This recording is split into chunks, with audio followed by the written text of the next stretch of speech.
Kinabukasan ay tinanong ng babaeng nakasalamin ang kanyang mga kaklase kung nakita nila ang balita kahapon. Tinanong ng babaeng nasa kaliwa kung ang tinutukoy ba nito ay ang tungkol sa car accident. Sinabi din ng babaeng nasa kanan na ang lalaking Bonnie na nakita sa isang kilalang stream ay maari na ito ay kanilang kaklase. Nagtanong din agad ang babaeng nasa kaliwa kung talaga bang kaklase nila ito. Agad naman itong sinagot ng babaeng nasa kanan na ang picture daw ay masyadong malinaw at nagpapakita na ito ay maari nilang kaklase. Nang biglang pumasok si Lin Qiu sa kanyang room kung saan naroon din ang apat na babaeng nag-uusap, bigla namang nilapitan ng mga ito si Lin Qiu at sinabi ng babaeng nasa likod na totoo nga na ang Bonnie na kanilang nabalitaan ay si Lin Qiu. Sinabi din nito na si Lin Qiu ang usap-usapan ng lahat. Dagdag pa nito na sobrang nakakamangha si Lin Qiu. Tinawag naman ng babaeng nasa kanan ang pangalan ni Lin Qiu at sinabi niya na napanood niya ang livestream kahapon. Napaisip naman si Lin Qiu sa mga pinagsasabi ng mga ito. At sa Bonnie na binabanggit nito, sa kabilang banda ay napunta tayo kung saan humihingi ng sorry ang driver at Bonnie girl kay Lin Qiu. Sinabi ng driver na hindi niya na ulit iyon gagawin. Sinabi din ng Bonnie girl na hindi na niya uulitin ang parihong prank sa kahit kanino. Sinagot naman sila ni Lin Qiu ng mabuti. Naisip naman ni Lin Qiu na pagkatapos ng pangyayaring iyon ay naibalita agad sa lahat ang mga pangyayari. Sinabi naman ng driver na si Lin Qiu daw ay isang role model sa kanilang henerasyon. Sinabi din ng Bonnie girl na kahit maliit si Lin Qiu, ito naman ay may hindi kapani-pani walang lakas at maituturing itong tunay na lalaki sa bagong era. Matuwa naman si Lin Qiu sa kanyang mga narinig at inisip na ang lahat ng iyon ay salamat sa skills na nakuha niya sa system.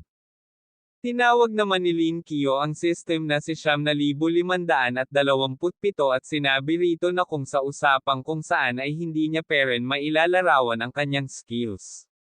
Sinabi naman ng system na naiintindihan niya. Dagdag pa nito na hayaan na lang ni Lin Qiu ang tungkol sa paglalarawan ng kanyang skills. Bigla naman binati ng system si Lin Qiu dahil natanggap na nito ang skills na fertilize the world. Napamura naman si Lin Qiu sa kanyang isip nang marinig niya ang pangalan ng skills. Naisip din ni Lin Qiu kung maari ba siyang magkaroon ng maraming babae gamit ang bagong skills na ito. Naitanong nito sa kanyang sarili kung ano ang nilalaman ng skills na ito.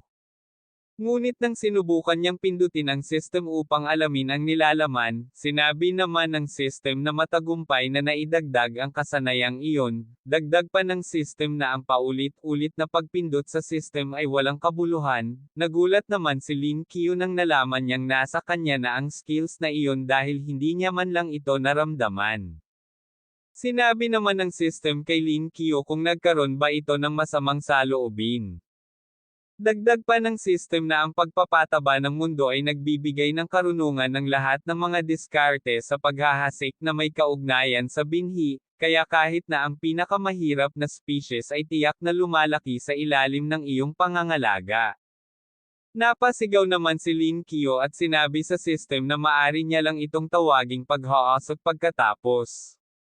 Bakit mo ito ibinigay? Tulad ng isang pagpapahiwatig ng pangalan. Nagulat naman ang mga kaklase ni Lin Qiu sa kanyang ginawa lalo na ang dalawang babae na kanyang katabi. Bigla namang may tumawag kay Lin Qiu ng Bonnie Lin. Ito pala ay si Linan, isang bronze na may 4 na start. Sinabi nito na mukhang popular si Lin Qiu sa mga babae at gawing delivery pagkatapos ng klase. Inialok naman Linan si Lin Qiu ng trabaho at kung si Lin Qiu ay suswertehin maari itong kikita ng libo-libo araw-araw. Tinanong naman agad ni Lin Qiu si Linan kung anong uri ito ng trabaho.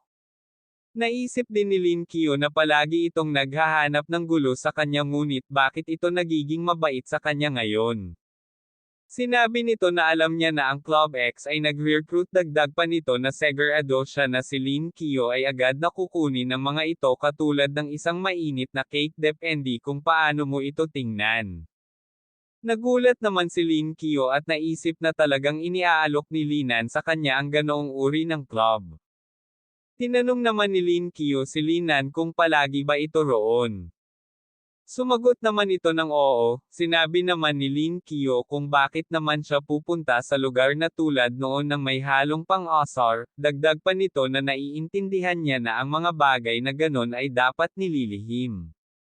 Nagalit naman si Linan dahil sa mga sinabi ni Lin Kyo, dagdag pa nito na hindi iyon kasinungalingan, hindi tulad ng sinabi ni Lin Kyo at hinampas ang misa na nasa kanyang harapan. Ngunit biglang nagsalita ang kanilang guro at sinabi nito kung naghaamon ba raw si Lina ng away sa klase. Bago umalis ay tinitigan ng masama ni Linan si Lin Kyo.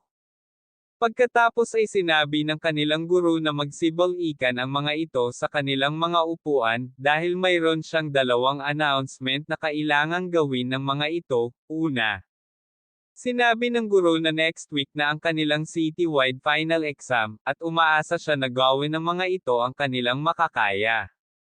Pangalawa, para naman sa mga Awakeners ay may isang special nagpagsusulit para sa mga ito, at ito ay kung inyong pinasok ang Awakeners University.